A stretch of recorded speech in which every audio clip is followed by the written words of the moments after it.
ಅಭಿವೃದ್ಧಿ ಸಂಘ ಶೇಗುಣಶಿ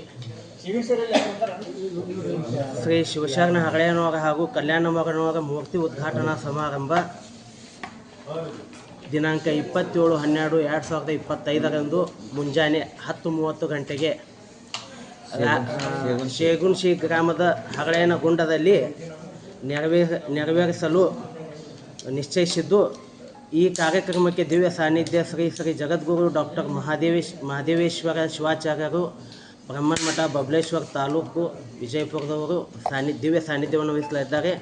ಅದೇ ರೀತಿ ಸಿದ್ಧ ಬಸವ ಕಬೀರ ಮಹಾಸ್ವಾಮಿಗಳು, ಡಾಕ್ಟರ್ ಬಸವಮೂರ್ತಿ ಮಾದರ ಚೆನ್ನಯ್ಯ ಮಹಾಸ್ವಾಮಿಗಳು, ಪೂಜ್ಯ ಶ್ರೀ ಅಕ್ಕ ಗಂಗಾಂಬಿಕೆ ಮಾತಾಜಿಯವರು, ಶ್ರೀ ಬಸವಲಿಂಗ ಮಹಾಸ್ವಾಮಿಗಳು ಜ್ಞಾನ ಯೋಗಾಶ್ರಮ ವಿಜಯಪುರ, ಅಭಿನವ ಮುರುಗೇಂದ್ರ ಮಹಾಸ್ವಾಮಿಗಳು ವಿರಕ್ತ ಮಠ ಮಮದಾಪುರ, ಶಿವಯೋಗೀಶ್ವರ ಸ್ವಾಮೀಜಿ ಗುರುದೇವಾಶ್ರಮ ಕಾಕಂಡ್ಕಿ ಪೂಜ್ಯರ ಸಮ್ಮುಖದಲ್ಲಿ ಜಿಲ್ಲೆಯ ಉಸ್ತುವಾರಿ ಮಂತ್ರಿಗಳಾದ doctor Shri M B Patil ಸಾಹೇಬರ ಉದ್ಘಾಟಿಸಲಿದ್ದು, ಈ ಕಾರ್ಯಕ್ರಮದ ಅಧ್ಯಕ್ಷತೆಯನ್ನು ಬಾಪುಗೌಡ ಭೀಮನಗೌಡ ಪಾಟೀಲ್ ಶೇಗುಣಶಿ ಗೌಡರು ನೆರವೇರಿಸಲಿದ್ದಾರೆ. ಅದೇ ರೀತಿ ಮುಖ್ಯ ಅತಿಥಿಗಳಾಗಿ ಜಿಲ್ಲೆಯ ಸಂಸದರಾದಂತಹ ಶ್ರೀ ರಮೇಶ್ ಜಿಗಜಿಣಗಿ ಸಾಹೇಬರು ಮತ್ತು ದಾನಿಗಳ ಫಲಕ ಅನಾವರಣವನ್ನು ನಮ್ಮ ವಿಜಯಪುರ ನಗರ ಶಾಸಕರಾದ ಬಸವನಗೌಡ ಪಾಟೀಲ್ ಸರ್ ಅವರು, ಅದೇ ರೀತಿ ಅತಿಥಿಗಳಾಗಿ ಯಶವಂತರಾಯಗೌಡ ಪಾಟೀಲ್ ಇಂಡಿ ಶಾಸಕರು, ಸುನೀಲ್ ಗೌಡ ಪಾಟೀಲ್ ವಿಧಾನ ಪರಿಷತ್ ಸದಸ್ಯರು, ವಿಠ್ಠಲ್ ಕಟಕದೊಂಡ ಸಾಹೇಬರು ನಟ್ಟನ್ ಮತಕ್ಷೇತ್ರ, ರಾಜುಗೌಡ ಪಾಟೀಲ್ ಮಾನ್ಯ ಶಾಸಕರು ದೇವರಹಿಪ್ಪರಿಗೆ, ನಮ್ಮ ಸಮಾಜದ ರಾಜ್ಯಾಧ್ಯಕ್ಷರಾದಂತಹ ಶ್ರೀ ಜಗದೀಶ್ ಬೆಟಗೇರಿ ಸರ್ ಅವರು ಮತ್ತು ಮಾಜಿ ಶಾಸಕರಾದಂತಹ ರಾಜು ಆಲ್ಗೂರ್ ಸರ್ ಅವರು, ಖ್ಯಾತ ಉದ್ಯಮೆದಾರರು ವಿಜಯಕುಮಾರ್ ಡೋನಿ ಸರ್ ಅವರು, ಅದೇ ರೀತಿ VS ಪಾಟೀಲ್ ಮಾಜಿ ಜಿಲ್ಲಾ ಪಂಚಾಯತ್ ಸದಸ್ಯರು ಮತ್ತು BLD ನಿರ್ದೇಶಕರು ಮತ್ತು ಹಸಿರೇ ನನ್ನ ಉಸಿರು ಅಂತ ಬದುಕ್ತಾ ಇರೋ ನಮ್ಮ ಆತ್ಮೀಯರಾದಂಥ ND ಪಾಟೀಲ್ ಸರ್ ಅವರು ಮತ್ತು ವಿಜಯಪುರ ಜಿಲ್ಲಾ ಸಮಗಾರ ಹಗಳೆ ಸಮಾಜದ ಜಿಲ್ಲಾ ಅಧ್ಯಕ್ಷರಾದಂಥ ಶ್ರೀನಿವಾಸ್ ಶಾಪೂರ್ ಅವರು ಮತ್ತು ಈ ಎಲ್ಲ ಕಾರ್ಯಕ್ರಮವನ್ನು ಈ ಅಭಿವೃದ್ಧಿಗೊಂಡದ ಅಧ್ಯಕ್ಷರಾದ ಸಿದ್ದರಾಮಪ್ಪ ಹೊನಮೋರೆ ಸರ್, ಶಿವಶರಣ ಹಗಳೆಯನವರ ಗುಂಡ ಅಭಿವೃದ್ಧಿ ಸಂಘ ಇವರ ಉಪಸ್ಥಿತಿಯಲ್ಲಿ ಈ ಕಾರ್ಯಕ್ರಮವನ್ನು ನಾವು ನೆರವೇರಿಸ್ತಾ ಇದ್ದೇವೆ. ಇವತ್ತೇನಾದರೂ ಅಲ್ಲಿ ಹರಳಿನ ಮೂರ್ತಿ ಕೊಡ್ಬೇಕಾದ್ರೆ ಗೌಡ್ರದ್ದು ಭಾಳ ಸಹಕಾರ ಅದ ರೀ. ಅದಕ್ಕಾಗಿ ಮೊದಲು ಅವರೇ ಕಾರಣ. ನಮ್ಮ ಹಗಳೆಯನವರು ಇವತ್ತು ಮತ್ತೆ ರೀ ಬ್ಯಾಕ್ ಬಂದೇವ್ರಿ ನಾವು 12ನೇ ಶತಮಾನದವರೆಗೆ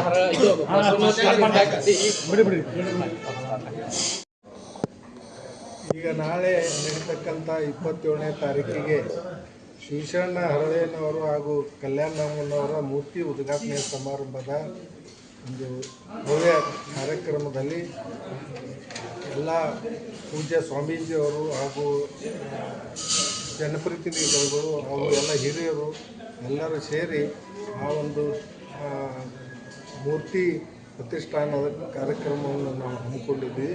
ವಿಶೇಷವಾಗಿ ಅಂದ್ರೆ 12ನೇ ಶತಮಾನದಲ್ಲಿ ಹರಳೆಯನವರು ಉಳಿವಿಗೆ ಹೋಗುವ ಮುಖಾಂತರ ಆ ಶೇಗುಣಶಿ ಗ್ರಾಮದಲ್ಲಿ ಬಂದು ಅಲ್ಲಿ ವಾಸ ಮಾಡಿ ಮುಂಜಾನೆ ಎದ್ದ ಕೂಡಲೇ ಪೂಜೆ ಮಾಡಲಿಕ್ಕೆ ಅವರಿಗೆ ನೀರಿಂದು ಯಾವುದೂ ಲಭ್ಯತೆ ಇದ್ದಿದ್ದಿಲ್ಲ ಆ ಒಂದು ಪ್ರದೇಶದಲ್ಲಿ.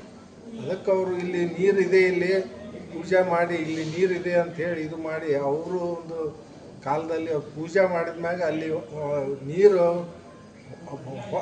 ಹೊಂಡ ಮಾಡಿ ಬರೀ ಒಂದು 5-10 ಫುಟ್ನಾಗ ಇದನ್ನು ನೀರು ಇನ್ನೂ ನಿರಂತರವಾಗಿ ಅವಾಗಿನಿಂದಲೂ ಕೂಡ ಈಗ ಇತ್ತು. ಮುಂದೆ ಹಿರಿಯರೆಲ್ಲ ಕೂಡ ಅದಕ್ಕೊಂದು ಹೊಂಡ ಮಾಡಿ ಇದು ಮಾಡಿಸಿದ್ದಾರೆ. ಅದು ಇನ್ನೂ ನಿರಂತರವಾಗಿ ಎಂಥ 2-3 ಬರಗಾಲ ಬಂದು ಹೋದರೂ ಸದ್ಯಕ್ಕೆ ಆ ನೀರು ಬತ್ತಿಲ್ಲ. ನಿರಂತರವಾಗಿ ಇವತ್ತು ಅಲ್ಲಿ ಲಗ್ನ ಮುಹೂರ್ತ ಸಾಕಷ್ಟುಗಳು ಆಗ್ತಾವೆ. ಅದೇ ನೀರನ್ನು ಉಪಯೋಗ ಮಾಡ್ಕೊಂಡು ಈಗ ಅದನ್ನು ಹೊಂಡ ಇನ್ನೂ ನಿರಂತರವಾಗಿ ಅದನ್ನು ಉಳಿಸ್ಕೊಂಡು ಮಾಡ್ಕೊಂಡು ಬಂದಿವಿ. ವಿಶೇಷವಾಗಿ ಸುಮಾರು ಒಂದು 20 ಎಕರೆ ನಮ್ಮ ಹಿರಿಯರು ಆ ಜಮೀನನ್ನು ಆ ದೇವಸ್ಥಾನಕ್ಕೆ ಅದನ್ನು ಬಿಟ್ಟುಕೊಟ್ಟಿದ್ದಾರೆ. ಅದೊಂದು ನಾವು ಟ್ರಸ್ಟ್ ಮಾಡಿದ್ದೀವಿ, ಸೋಲ್ ಟ್ರಸ್ಟ್ ಅಂತೇಳಿ ಮಾಡಿ ಆ ಒಂದು ದೇವಸ್ಥಾನದ ಜೀರ್ಣೋದ್ಧಾರ ಕೆಲಸವನ್ನು ಮಾಡ್ತಾಯಿದ್ದೀವಿ.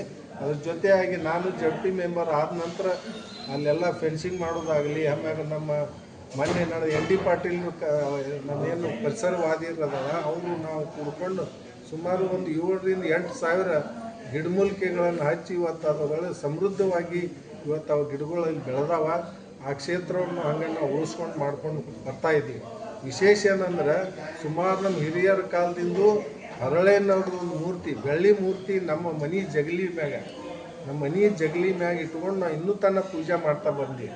ಯಾಕಂದ್ರೆ ನಾವು ಹರಳೆನ ಭಕ್ತರು, ನಮ್ಮ ತಾಯಿಯವರಾಗಲಿ, ನಮ್ಮ ಆಯಿಯವರಾಗಲಿ, ನಮ್ಮ ತಂದೆ, ನಮ್ಮ ಮುತ್ಯಾರು, ನಾನು ಈ ಕಾಲದಲ್ಲಿ ಕೂಡ ನಮ್ಮ ಮನೆಯವರು ಹರಳೆನ ದಿನನಿತ್ಯ ಪೂಜೆಯನ್ನು ಮಾಡುವಂಥದ್ದು ನಾವು ಕಾರ್ಯವನ್ನು ನಾವು ಮಾಡ್ಕೋತ ಬಂದೀವಿ. ನಮ್ಗೆ ಒಳ್ಳೆಯದು ಆಗ್ಯದ, ಹರಳೆನ ಇದರಿಂದ ನಮ್ಗೆ ಒಳ್ಳೆಯದು ಆಗ್ಯದ.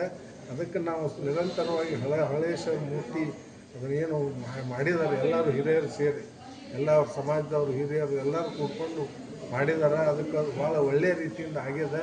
ಮತ್ತು ಗೋವಿಂದ ಕಾರಜೋಳ ಅವರು ಒಂದು 2 ಲಗ್ನ ಮಂಟಪ ಮಾಡಿಕೊಟ್ಟಿದ್ದಾರೆ. 1 ಕೋಟಿ ರೂಪಾಯಿ ಅನುದಾನ ನಮ್ಮ MB ಪಾಟೀಲ್ರು ಒಂದು 25 ಲಕ್ಷ ರೂಪಾಯಿ ಹಾಕಿದ್ದಾರೆ.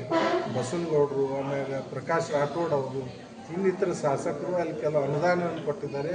ನಾವು ನಮ್ಮ ಭವನ ಮಾಡಿದ್ವಿ, ಇದು ಮಾಡಿದ್ವಿ, ಎಲ್ಲ ಹಾಲ್ ಮಾಡಿದ್ವಿ. ಎಲ್ಲ ರೀತಿಯಿಂದ ಸುಸಜ್ಜಿತವಾಗಿ ಅಲ್ಲಿ ಬಂದಂಥ ಭಕ್ತಾದಿಗಳಿಗೆ ಇರಲಿಕ್ಕೂ ಕೂಡ ವ್ಯವಸ್ಥೆಯನ್ನು ಮಾಡಿದ್ದೀವಿ. ಅಲ್ಲಿ ಒಬ್ಬರು ಸ್ವಾಮೀಜಿಯವರು ಅದಾರೆ. ಅದನ್ನೆಲ್ಲ ನಿರಂತರವಾಗಿ ಆ ಒಂದು ಸುಗಮವಾಗಿ ಮಠದ ಕ್ಷೇತ್ರದ ಎಲ್ಲ ಕೆಲಸವನ್ನು ಮಾಡ್ಕೊತ ಹೊಂಟಿದ್ದಾರೆ. ಆದರೆ ವಿಶೇಷವಾಗಿ ಈ ಮೂರ್ತಿ ಇದು ಕಾಲ್ಪನಿಕ ಅಂತಂತಾರೆ ಕೆಲವರು, ಏನ್ರಿ ಈ ಮೂರ್ತಿ ಕಾಲ್ಪನಿಕ ಅಂತಂತಾರೆ. ಅದು ನನಗೇನು ಅನ್ಸಂಗಿಲ್ಲ, ಇದು ನಿಜವಾದ ಅವ್ರ ಮೂರ್ತಿ ಅಂತ ನನಗೆ ಅನಿಸ್ತದೆ.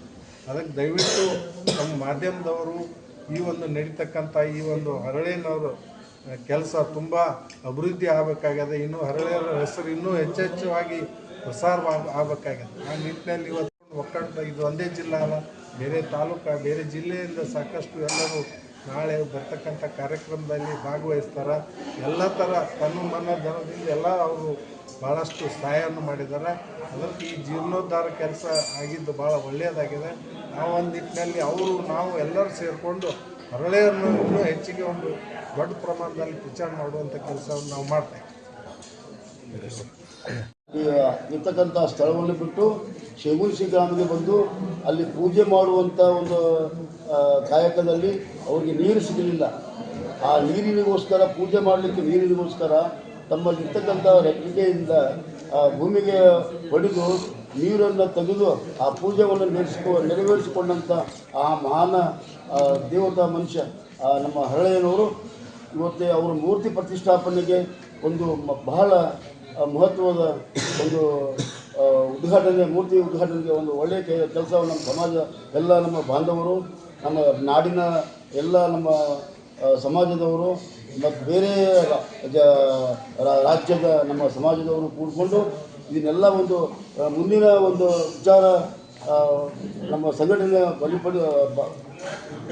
ಬಲಪಡಿಸಿ ಒಂದು ಉತ್ತಮ ಕಾರ್ಯವನ್ನು ನಿರ್ವಹಿಸಿಕೊಂಡು ಹೊಂಟೇವೆ ತಿಳ್ಕೊಂಡು ಹೇಳಲಿಕ್ಕೆ ನಾನು ಇಷ್ಟಪಡ್ತೇನೆ.